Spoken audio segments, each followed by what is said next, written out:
Ain't nothing usual about me, said ain't nothing usual. I live in a studio, I'm clocking in like I work in a cubicle.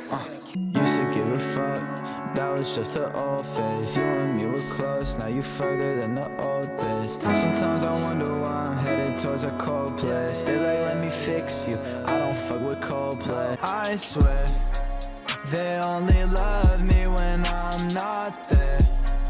I know you trust me, but I don't care. Oh, bitch, I came to party. It's my fish out of Bacardi. I got more views on the net than iCarly. If you ain't used to me yet, then I'm sorry. Before we even begin to talk about fish out of Bacardi, I want to stimulate your brain with a short question. When do you think an artist hits rock bottom? You're probably thinking of something like this. This is the example I made with Robert Bryson, Bobby Boy Tarantino, biracial Sinatra Hall II, or Logic for short. Now, as you can see, you have your freshman album, which is amazing, and then as the years go by, your music quality starts to go down, but then you release a good album, which restores faith in your fans for a return to the outstanding quality of your freshman album, and then you say, no, I want to make a rock album, and that happens. Now, how does this in any way relate to Fish Out of Bacardi? I'll tell you how. What my point was in making this graph was to show you that making music that none of your fans want usually results in bad music.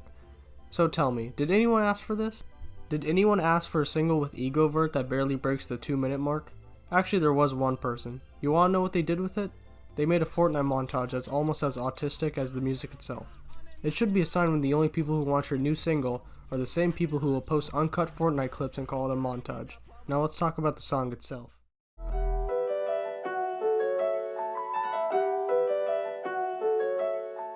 Part of the chorus and the basic premise of the song is of them drinking excessive amounts of Bacardi, which is a highly alcoholic rum that is about twice as powerful in alcohol concentration as regular rum.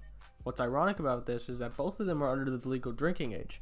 As a result of this, their parents wouldn't let them take some rum out of the cellar, so they couldn't use a bottle of Bacardi in the music video. Luckily, Nash Broen, the director of this circus, is a born improviser, so he decided to substitute a bottle of Bacardi for a family-friendly bottle of water.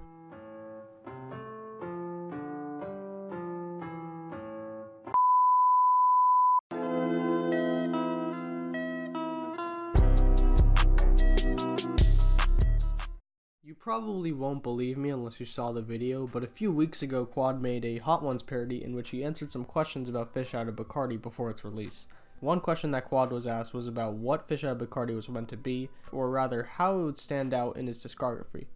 He answered by saying that Fish Out of Bacardi is basically a party song that would stand out because of how different it is to his other recent music, although it really isn't that different at all.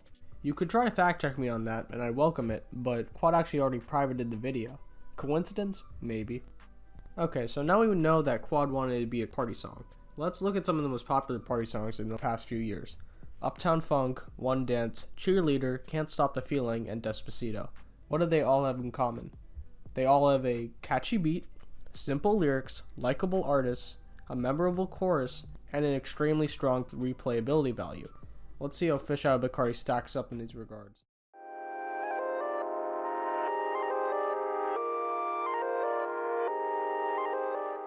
The beat is pretty good, but that's more the work of Key9X than anything else. It sounds like something you would get off of a royalty-free beat domain. Not that it's inherently a bad thing, but just by judging off of how well voice memos sold, you know that Quad could have paid for a much better instrumental.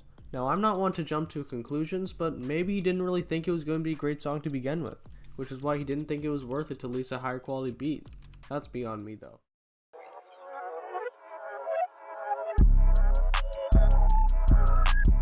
Oh, where do I even begin? If you didn't think that these lyrics were beyond bare bones, let me give you a prime example.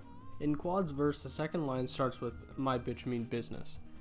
Now, how would you, an intellectual viewer, follow that up with a rhyme? Let's see what rhymes with business. Oh, here we go.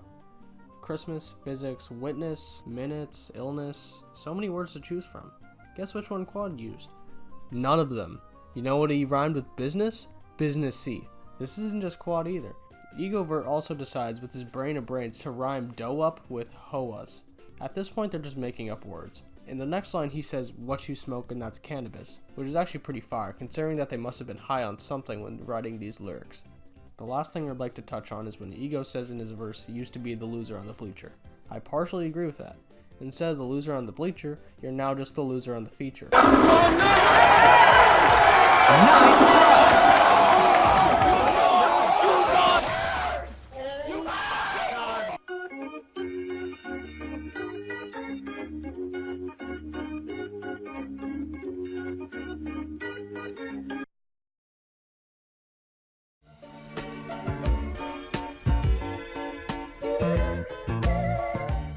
Now, those of you who have been following Quadeca's music for a while now know that he has two sides, ignorant Quadeca and sad Quadeca. Ignorant Quadeca is more centered on bangers, and sad Quadeca is about his songs that are focused on his personal life and getting some things off of his chest. When an artist has two sides to them like Quadeca does, it's sometimes hard to judge character, who they really are when they're away from the mic. Them having a Twitter doesn't really help much either, as it's easy to be artificial on there as well.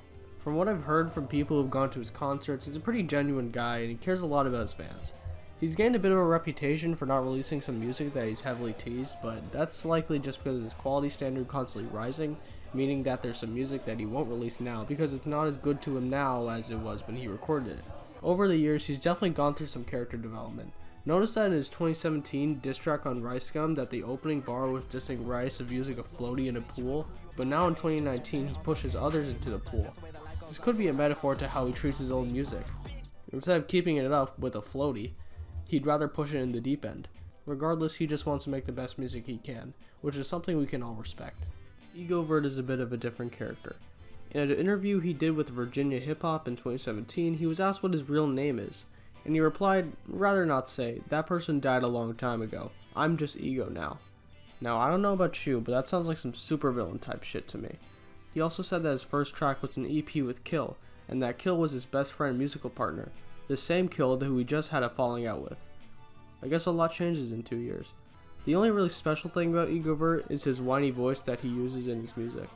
To me it's pretty unbearable, but a lot of people like it, so I digress. I don't really have any idea of who Egovert is, so I can't really judge if he's likable or not. Because of this, I decided to ask the best judge of character I know.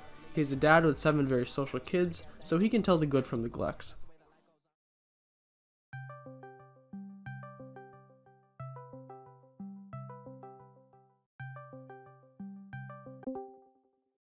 Would you let Egovert date your daughter? No, because I think I would arrange a marriage for her. With Kill, obviously. With Kill. Okay, Yeah. thank you. That's all I needed. I hope that's in the video. Yeah. Put this in the video too. Put me saying that it's gonna be in the video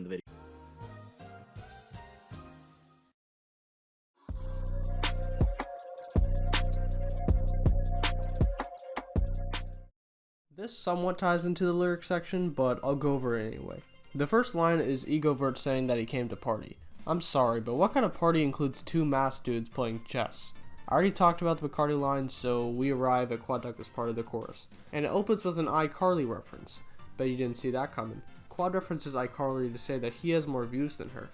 Can we prove this? Actually, yes. You see, the actor that plays Carly in iCarly, Miranda Cosgrove, actually has her own YouTube channel, which we can use for our comparison.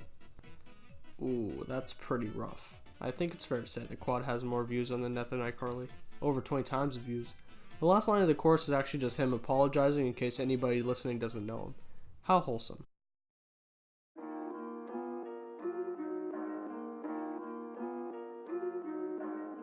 You can tell this song was made for replays. It's literally less than 2 minutes long. Although other than that, there's not much for me to say here. It's really all up to personal preference. Personally, I can't stand Egovert's constant screaming and the lackluster flows and lyrics. On the other hand, I could totally see some Screamo fan looping this track for hours, so I can't really say that this song has objectively bad replayability value. It's up to you whether you want to keep this track on repeat or if you never want to hear it ever again.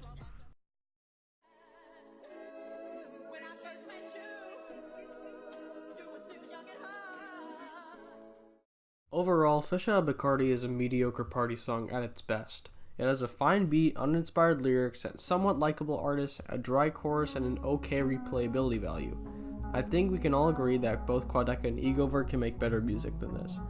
It could have been a lot worse though if they brought in even more artists and turned this into tomfoolery too. Hopefully when Quad inevitably unlists this music video, we can at least remember what was once known as the worst voice memos track to date. Thank you for watching my video. and have a good one.